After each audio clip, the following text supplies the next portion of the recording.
Greetings, friends. The operational situation at the front by the end of the 4th of March. Today, we will talk about the Bakhmut, Avdeevka, and South Donetsk sectors of the front. This will be a short summary. We will go through only the main changes. Well, we will start with Ivanovsky in the Bakhmut direction. The assault operations are continuing. Active fighting continues. According to reports from the field, the enemy does not give up trying, but presses and increases pressure on the settlement of Ivanovskaya itself, with reserves that were concentrated in the city of Bakhmut. Approximately the following information. Today, the Russians had an advance in the north of Ivanovo. We have actually noted this now. Well, there was an attempt north of Kleshivka. We talked on the previous broadcast, north of the Kleshayevsky fortified area, there was information that attempts were made to repel the attack. We do not fix any changes there, but, at the same time, we talk a lot about the fact that there are blows of a distracting nature, and these strikes are exactly the same, because it all goes in small groups. Well, actually, our soldiers and military experts are talking a lot about this right now. That's exactly what this tactic brings, including it brings them this success. This means that there is minimal progress on the one hand, on the front line, up to 550 meters wide, to a depth of 280 meters, but in any case, it is there, and the enemy continues to press. Now, as we said on the previous broadcast, the main emphasis is still being placed on Shirokaya Street. It is also signed here as Kirov Street, Artyom Lane, as well as a message that attacks are continuing along Voronezhskaya Street in the north direction. Well, actually, we said that this area is approximately what the enemy is targeting now. Positional fighting is also present, but it can be said briefly about them without significant changes, including the Bogdanovka area. As for Kleshivka, I would not say that here we will continue to observe the same positionality. Most likely, there will be an attempt on the part of the Russian troops to squeeze Chernobyl from the Garden Association in the southwestern direction, but not at the landing itself, which we talked about earlier when there were battles for the Kleshayevsky fortified area, that Russian troops are reorienting to it. That is not the vectors but the dominant height, as an attempt to bypass the Ukrainian. Now we see what is happening. We talked a lot about the Ivanovo forest, which is very important for the enemy, and, accordingly, the vector is just the same, aimed at advancing to the Ivanovo forest, and in this case, between Ivanovo and Kleshivka. That is, not only from the very ticks of Ivanovsky, efforts will be made to move in this direction, in the west and southwest, but also between. In other words, the pressure from the enemy is only increasing now. We turn to the Avdeevka direction. Fighting continues in the area of the settlement of Burdik, in the area of Orlovka and Tonenki. There was no new information on Burdik's. If we talk about Russian sources, Russian military officers, they complained today that there were counterattacks from the AFU, so we do not record any changes.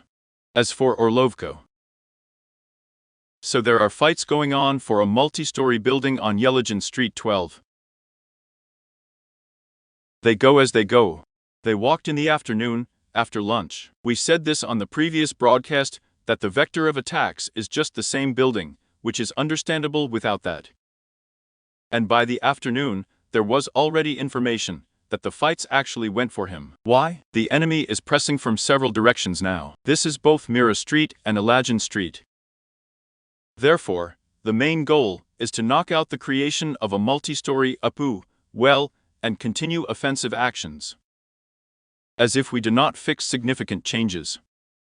As for the Garden Association Dawn, today there was again information that attacks continue, both along the road leading from Orlovka to Thin, and west of Lastokin, that is south of the school headquarters. Further attempts were made by infantry to advance.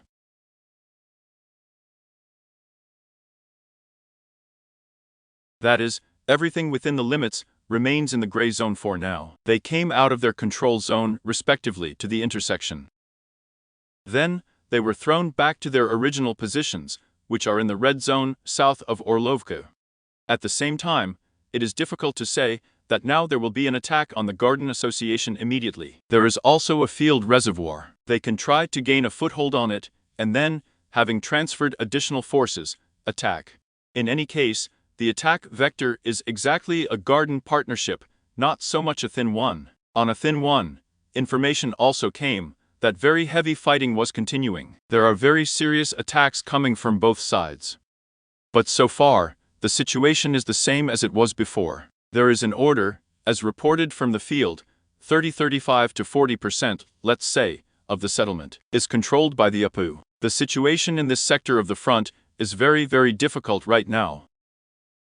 All the same, the enemy uses a huge number of air bombs. How much though? We already have a lot of talk at the official level. They take a weekly schedule of application there for a week and so on and so on. In any case, after Avdeevka, we see that the enemy strikes these villages. And Avdeevka is one moment, urban development, and when these villages are not quite large, it's a slightly different situation.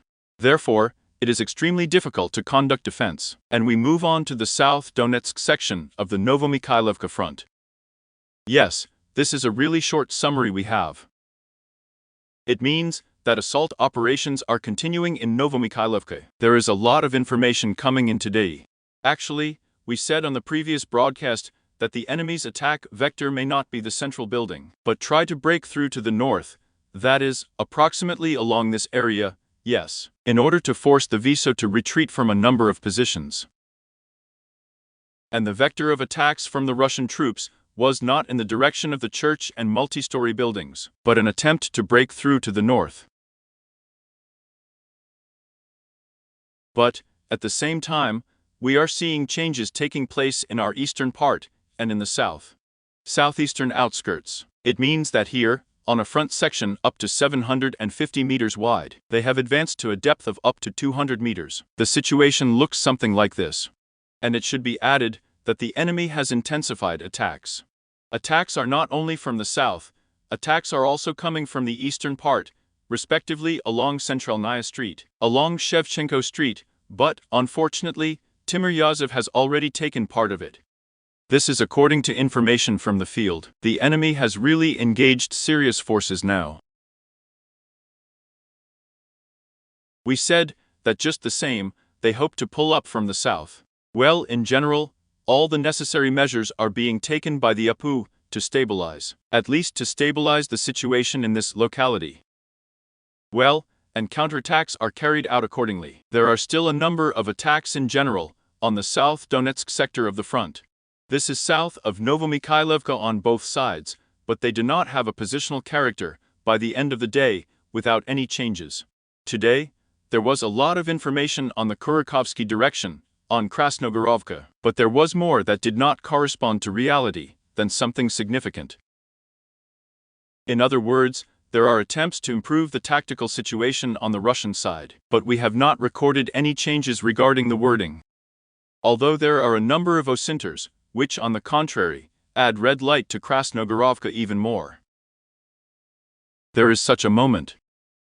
In any case, it must be stated that these attacks, which are now being carried out by Russian troops, are also distracting, as we see in the Bakhmut and Avdeevka directions.